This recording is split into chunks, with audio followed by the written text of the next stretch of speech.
Hello friends, नमस्कार। जय जगन्नाथ। आज आम प्रस्तुत करवा जह्नीर गोटे रेसिपी। जह्नी रे आपण मैंने बहुत प्रकार रेसिपी प्रस्तुत कर खाई सारे, किंतु ये जह्नी तरकारी कला बेले जदि आपण गोटे सिक्रेट मसला दियंती ताहले आपण जह्नी तरकारी स्वाद पूरा 2 गुणा बढ़ी जीवो। एठी देखंतु मु जह्नी नेइची। जह्नीर ऊपर आ तळ अंश को आम एमती काटी नबा। काटी नेला परे आम एबे तार हल्का हल्का चोपाटा को मध्य छड़े नबा।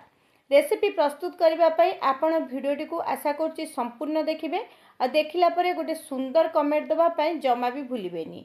एटी देखंतु जह्नीर एमती हल्का हल्का चोपा को आम छड़े नबा। जह्नीर सबू चोपा छड़ी नेला परे जह्नी को आम भल भाव धोई आनिबा। एटी देखंतु जह्नीर चोपा छड़ी जह्नी को धोइला परे आपण काटिबे।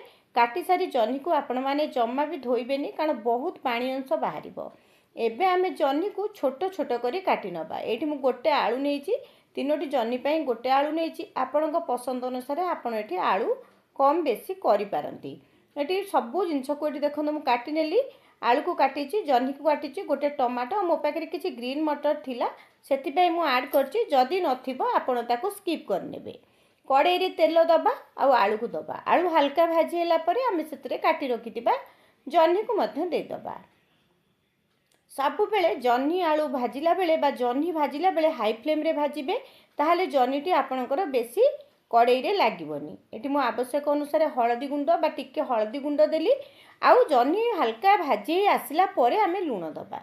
जदि सांगे सांगे आपण लूण देई देबे ताहले आपणक जह्नी रु बहुत पानी बाहरिबो। जह्नीटा कड़ाई सारा लागि जिवो, भल भाबे भाजी हेई परिबोनी। तेणु करी जह्नी को हाई फ्लेम रे भाजिबे। आउ सेटी लूण टिके लास्ट को बा जह्नी टिके भाजी आसला परे देबे। से बड़का तेल रे आमे जीरा दबा। जीरा फुटिला परे पियाज दबा। पियाज रे अल्प टिके लूण देई पियाज को एठी आमे भाजीबा। गैस रो फ्लेम को पूरा स्लो रे बा मीडियम रे रखंतु। एठी किछि कोरा हेतिबा अदा आ रसुण को दबा। देकी तार कंचा बास्ना जीवा पर्यंत ताकू आमे भाजी नबा। भाजी गला परे आमे एठी गोटे टमाटो दबा। टमाटो रे आवश्यक अनुसार लूण मध्य दे दबा। सबु मसला को भल भाव कषिवा आम एठी अल्प टिके पानी दबा। पानी दे सबु जिंस को एठी भल भाव मिसई नबा। आउ एठी आवश्यक अनुसार हळदी गुंड और लंका गुंड मध्य ऐड कर नबा। ताकू एबे टिके मिसई नबा।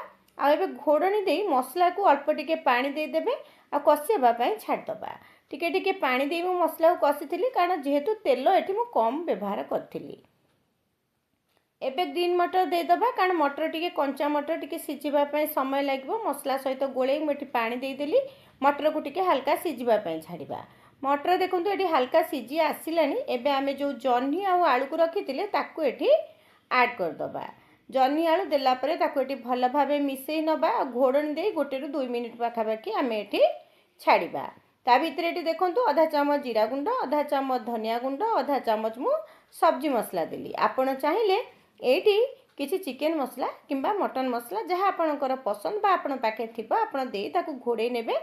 जह्नी एठी भाजिबा भितरे मु देखंतु किछि चिना बादाम नै ताकू एठी भाजी नेची। आपणक पई जो कहउतली सिक्रेट मसला, बास आपण ए चिना बादाम को सुखिला कड़ाई रे भाजिबे। तार चोपा छड़े तार गोटे पेस्ट प्रस्तुत करनेबे। एई चिना बादाम रो पेस्ट देला परे आपणक जह्नी तरकारी रो स्वाद पूरा 2 गुणा बढ़ी जिवो। आउ आपण को निश्चय पसंद आसीबो, कारण देला परे मु भी निजे अनुभव कली तरकारी खाइबा पई बहुत भल लागुथिला। एबे आमे से चिना बादाम रो पेस्ट को दे मिसई दबा। आ तापरे एठी ग्राइंडर जार को धोई के मते आ टिके पानी एठी दे दबा। ताकू एठी भल भाबरे आमे मिसा मिसी करिबा। आ एठी पानी मते आपण आवश्यक अनुसार देबे, कारण एठी आ टिके समय जह्नी आ आलू हमर सिजिबो। पानी देला परे आमे एठी घोड़े दबा। मीडियम आंच रे सबु परिबा को भल भाबे सिझिबा पई छाड़िबा। ए जह्नी तरकारी टिके लटपटिया हबो। जमा बेसी पानी रखिबेनी। बेसी पानी रखिले मते खाइबा पई भल लागिबोनी।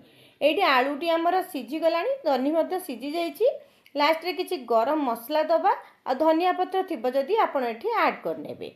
आकु एमती मिसा मिसी कर दबा। ताकू घोड़न दे बंद कर दबा गैस को। आज रेसिपीटी को आपण माने गोटे थर ट्राए करिवे। आउ एई रेसिपीटी को आपण कोउथरे खाइबा पई पसंद करिवे मते तो निश्चय कमेंट करी जणैबे।